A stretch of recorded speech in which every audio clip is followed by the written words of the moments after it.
Hi everybody, it's Fatima here from the English Chat Cafe Online Academy, and today I'll be sharing my tips and advice on how you can best apply phrasal verbs to your everyday working life. Students very often freak out at the very mention of phrasal verbs, but really there's no need to. They're actually easier to learn than you think. So what is a phrasal verb? Well, a phrasal verb is made up of a verb and a particle. So things like come up with, get on with, get into. Yes, you've probably heard them quite a lot and they sound very familiar, but actually they're not. I can guarantee you that they have very different meanings. But in conversational English, they're used every day, and a native English speaker can use these beauties in one short sentence. So in order for you to understand English and to communicate effectively in English, up your game perhaps, you need to be able to master them. There's no escaping from phrasal verbs, I'm afraid, but here are my 4 tips to help you get by.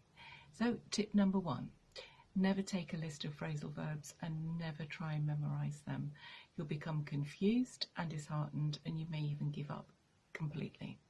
Tip number 2, learn naturally. Learn phrasal verbs in a context that is relevant to you, that you find engaging, that you're interested in. And that way you'll be able to leverage the memorizing of the phrasal verbs.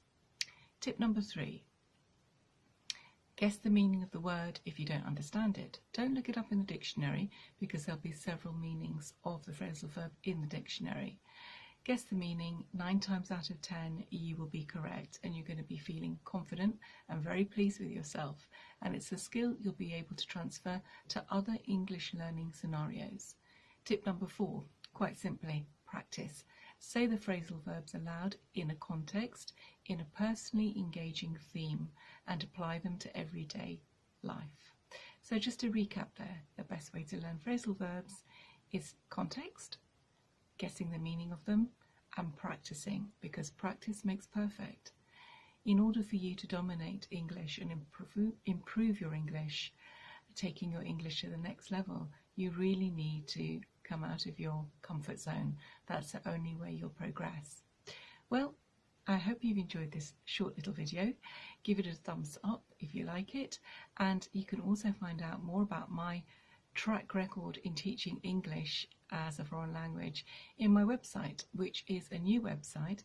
It's www.theenglishchatcafe.com, and there you have social media there. You can follow me there on Instagram, Facebook, and of course YouTube. Well, thanks very much for joining me. Bye bye.